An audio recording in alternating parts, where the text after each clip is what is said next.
Hi, welcome back to another episode of Chicago ABATE, your friendly neighborhood motorcycle people. My name is Patrick Jones, and tonight we're going to be expecting a call in, but before we get started, let me remind you about our meeting tomorrow night. Our meeting is at the brewery.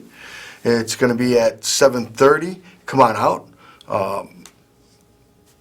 We're doing we're doing nominations tomorrow. See, I got Oscar over here waiting on the phones. He's at 312-738-1060. Right now, we're waiting for Mary to send us butt pics. She said she was going to send us all the way from beautiful, sunny Arizona. So, Mary, we're waiting for those pictures so we could show them. Cosbo, 555. Anyways, if you want to text us, you know my number is 708-280-6053. But if you want to call in the show, Paula, 312-738-1060. Now, tomorrow night, at our meeting.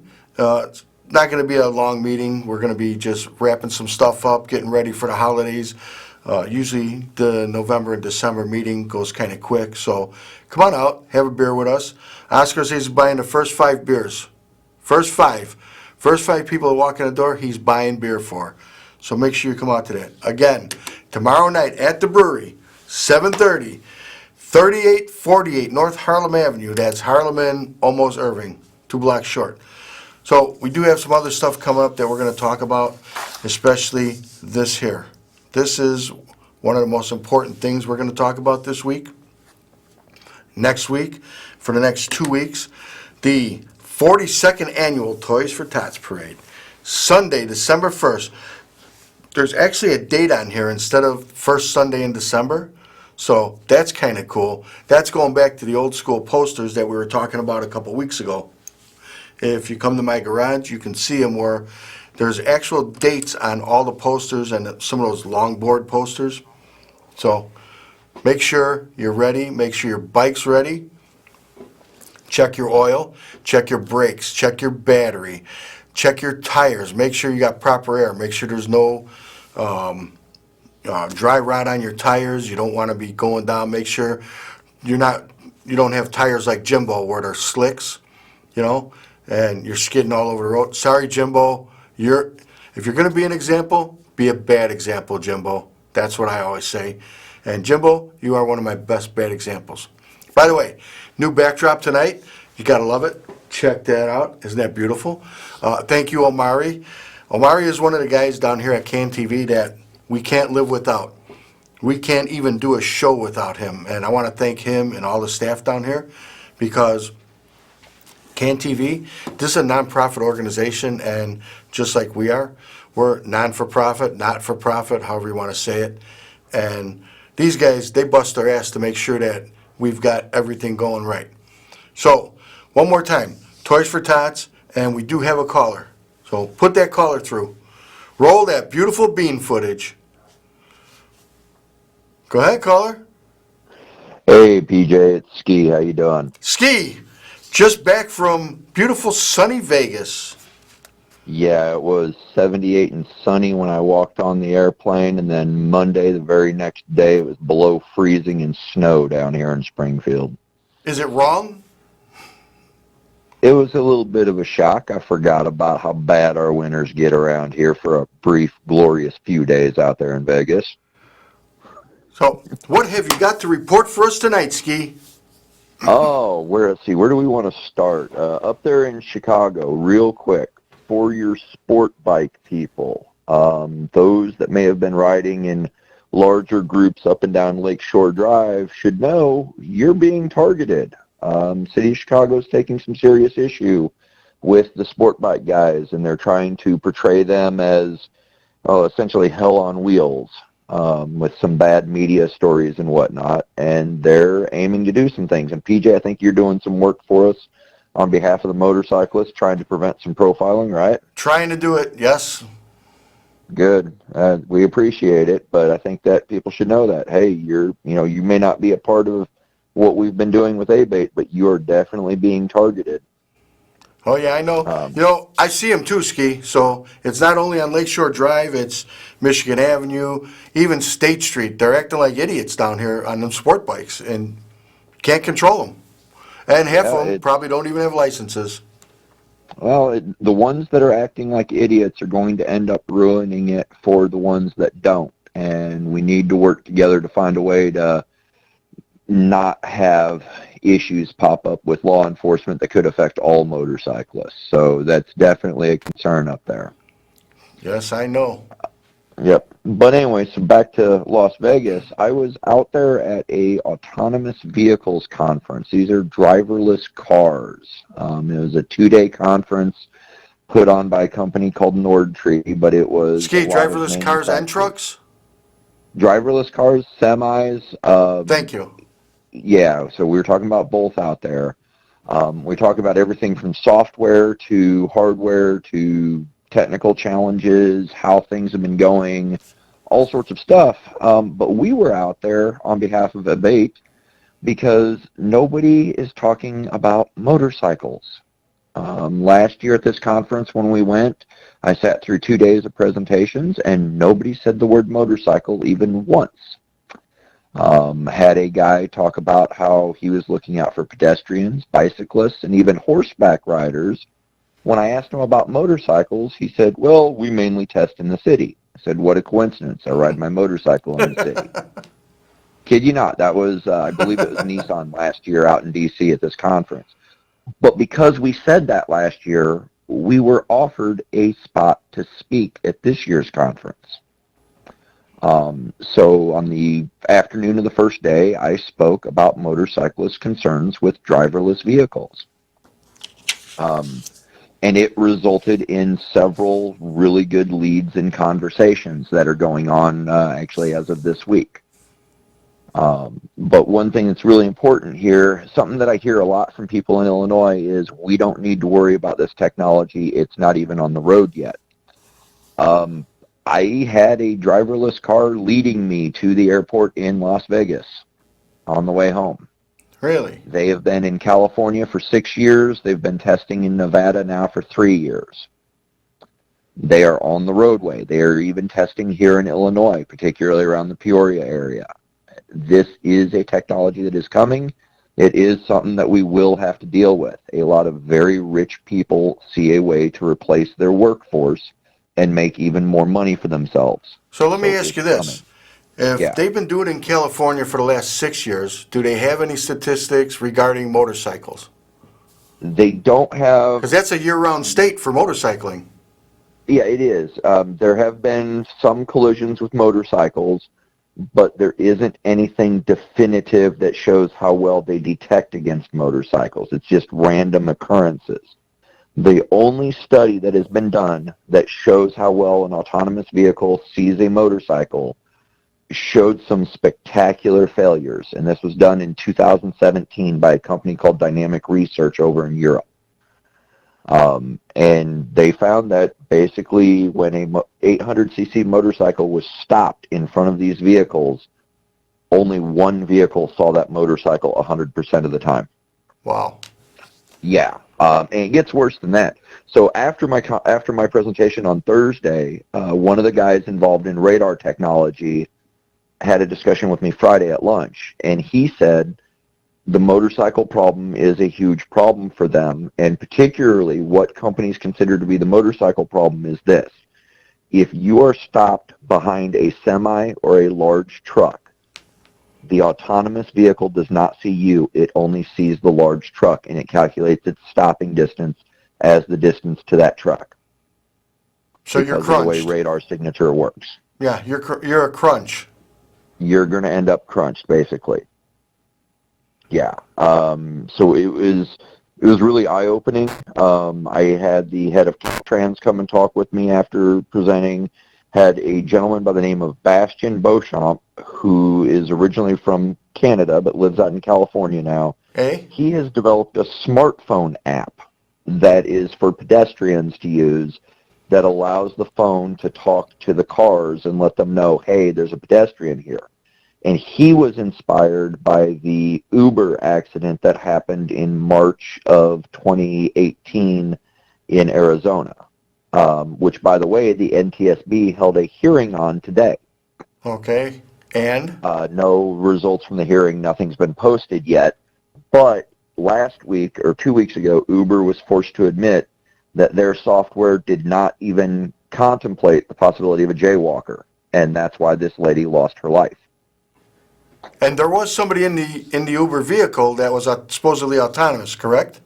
Yes. So right now, the way autonomous vehicles work is they have what's called a safety driver that is sitting in the driver's seat, who is supposed to take control if they sense something wrong. In the case of the Uber accident in Arizona, the safety driver was streaming, I want to say it was Dancing with the Stars on their Netflix or something to that effect on their smartphone instead of monitoring the vehicle. Well, we I just had can't an remember incident here. They were showing it on the news where Uber driver was watching her phone and driving at the same time, and the lady that she was in the car with was videotaping her, and they got into some altercation, and they arrested her. They Yeah, did arrest the driver and fire her. You know, good to hear, but that's the issue stay with these off it. safety drivers is that they're not monitoring the vehicles like they should. And what's even worse is when we met with NHTSA, National Highway Traffic Safety Administration, out in Washington, D.C., their position, and I kid you not, government speak to the fullest, their position is this: the test of driverless vehicle systems are perfectly safe because there's always a human driver in control of the test of a driverless system. And we know that's bull. I know it, and it is. Google, which is doing this under Waymo Technologies, has admitted they have problems with their drivers falling asleep or becoming inattentive. They have since adopted a two-driver strategy. Uber has adopted a two-driver strategy. General Motors is also using a two-driver strategy right now.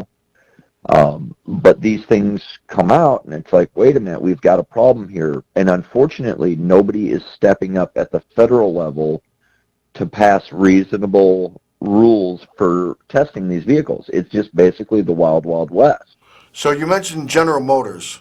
Okay, Yes. so is there any one car company, truck company that is like trying to take the lead on this? You know, as far as safety Yeah. for us? In terms of safety for motorcyclists, not necessarily, but in terms of safety overall, Waymo Technologies, which is Google's smart vehicle company, they are light years ahead of where everybody else is at. Okay, so It's not even funny. so you and I spoke the other day, and you know, I mean, people look at us and go, motorcyclists, bikers, and blah blah blah. Remember what I brought up the other day about this? Who would be the best person to develop the software, develop the technology for cars and AI to recognize motorcyclists? Go ahead. I'll let you say it. I know I told you Yeah, what I thought. you mentioned video game programmers, and what's funny is you're not far off. These are some of the guys that are being involved in the AI aspects of this. They are also being involved. Do you know what blockchain is? Yes, I do.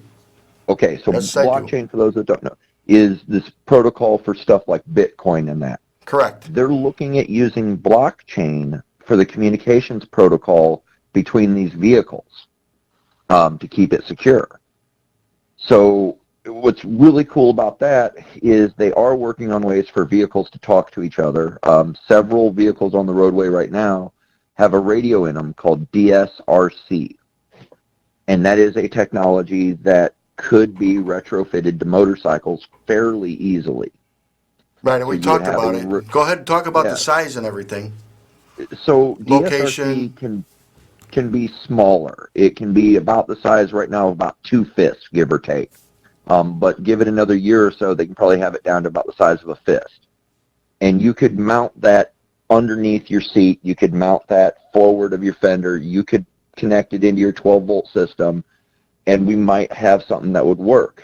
There was a company that presented out in Vegas where they put DSRC radios on bicycles, and they were the size of about a saddlebag lid because they had to have a battery pack to them. With us having our own 12-volt generator, we would be able to avoid having the battery pack.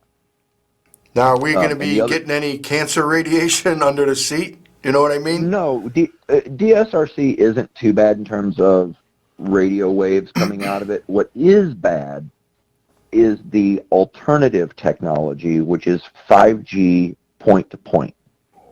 That is what the telecom companies are trying to push for using vehicle-to-vehicle. And basically, you would have to install a transmitter in your motorcycle that's going to have a high power requirement. And yes, there are radiation concerns. 5G does not work like your current cell phone technologies do. 5G requires a lot of very close antennas and higher throughput and higher power to make it work better. And unfortunately, the telecom companies right now at the federal level are trying to get the federal government to give them the safety spectrum that was set aside for vehicle-to-vehicle using DSRC, and then tell everybody that, 5G will work. 5G is not even going to be present outside of the cities. Right, so when This they put is it on the not- bicycle, how, Yes. did they show any kind of like a drawing or a rendering of what they feel that the vehicle sees? Oh, it's so what they see isn't seeing like you would think, like I would think. Right. The way Are they seeing dots DSRC and, works, or so is it the all way ones and DSRC zeros? so the way DSRC works with vehicle to vehicle is think like an airplane on a radar. It's a dot that tells you how fast it's moving and where it's at. That's what the systems see when they talk to each other using this technology. But not They dimensions. just see you as a point. No, they don't see dimensions of you. Okay. They just know to keep a safe distance from this point because this point is a particular type of vehicle. They've been doing this in Japan for 10 years now. They use it to communicate with buses and trucks and cars. And the trucks and cars know, hey, this bus is pulling over. I need to move one lane over. And they just do it automatically. So then, say I got this unit on my bike. Who sets the parameters for that unit to say from dead center, 8 feet, either way around, a circumference of 10 feet? Who sets that parameter? So at current, there is nobody that sets that parameter, but the hope would be with proper regulation, there would be a safety standard that requires, hey, if a vehicle identifies as a motorcycle, here's the safety parameter. If it identifies as a van, here's the perimeter. Based on size of vehicle, that would give them what they need to look at. And we But got to the be other really part of killing it, people right now with this show, because I again, know. they look at motorcycles and they go, really, what do they know? They know how to ride a motorcycle and pick out boots and jewelry. By the way, I don't have no jewelry on. So I think that tonight you're getting a lot of information that maybe we should take tonight's show, Oscar, and let's get it on the net as fast as we can. Ski, I want you to keep talking about this, though, because like I was saying with the gaming stuff, so if you got a serious gamer, that guy Yoshi that did all that Microsoft stuff, Mhm. I can't remember the name of the damn games, but this guy programmed everything. He created a whole world, inside of a video game.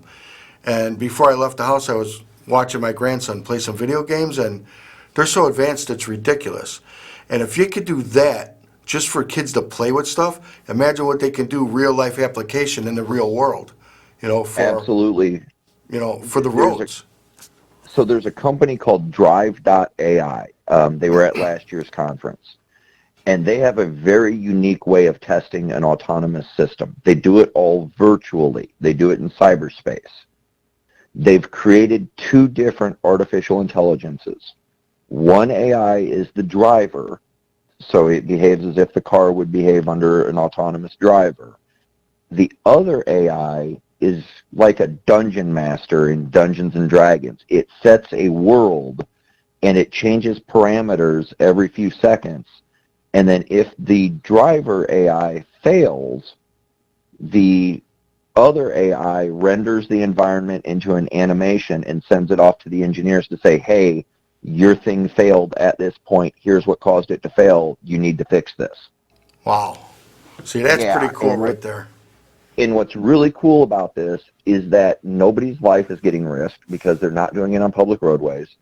but they're able to test millions of miles in months because it's just constantly rendering and going as fast as it can. Oh, so in other So words, they're playing Tron. yeah, essentially, yeah, it's That's Tron. what it is. I mean, Yep. again, we go back to video games. It's Tron. That's what you're Yeah. talking about.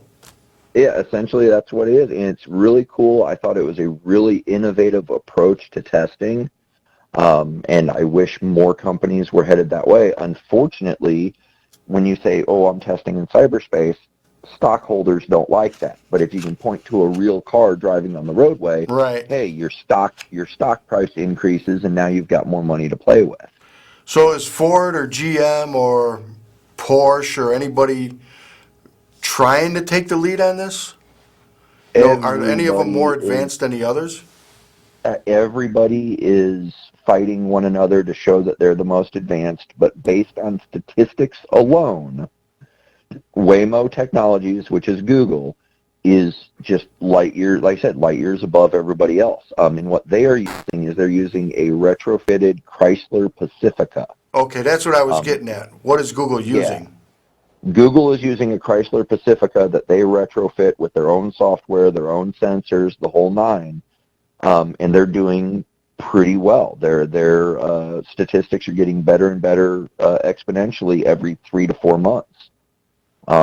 They did have one incident with a motorcycle, but that incident may have been caused by an overzealous safety driver, not by the software. So there's some question there as to what happened. But what's really cool with what they're doing is they actually have done some closed circuit testing with motorcycles. And to my knowledge, they're the only company that has done that. So when are we looking for this technology to actually hit the road full force running? Not in the next 2 years. Depending on who you talk to, so the technology is going to come in increments, okay? There's levels of what's considered autonomous systems. There's 1, 2, 3, 4, and 5. Right now, you are seeing the rise of level 2 and level 3 available to customers. In Illinois? Everywhere, worldwide. So Okay. level 2, let me give you an example of level 2. Level 2, General Motors has a product called Enhanced Cruise Control or Adaptive Cruise Control. It's where you set your cruise control, but if it detects something in front of you going slower, it starts slowing down. Oh, I wouldn't like that. Yeah, well, it's already out there. It's been out there for a while. They're now trying to get that adaptive cruise control to what's called a level 3 technology. And what level 3 is the vehicle moves itself, but you don't have control of it. You have to stay in the driver's seat and you have to touch the steering wheel every so often. But the vehicle is driving itself on interstates right now, and you just let it do what it's doing, and occasionally if you need to take control, you take control. So their version's kind of like a level 2.5, give or take. Now Tesla is doing what's considered level 3. The vehicle drives itself on the interstate. You don't have control of it. You only take control when needed. Tesla also leads everybody in terms of fatalities Oh, that's because of great. the way they've implemented. Well, they've got killed 4 or 5 of their drivers now. Holy crap. Yeah, there's been serious fatalities with the Tesla systems. And what's even worse is Tesla changes their system just by a software update to the car. Right, yeah, that I do Um, know. so was it 3 weeks ago they unveiled the summon feature, which is where your vehicle is parked and you press a button on your smartphone and the vehicle comes to you from the parking lot. On the first day of that rollout, there were 6 accidents, and the NTSB is now investigating. So we could be Batman. Ski, I hate to cut you off, but we got to wrap up the show tonight. I want you All to righty. call in again next week because we want to continue this conversation. And you know I love you, brother. Love you too, brother. All right, thanks for calling in, Ski. If anybody has any questions for Josh Witkowski, you can find him on Facebook. You can get a hold of us. We can put you in touch with him. Have a good night. We'll see you next week.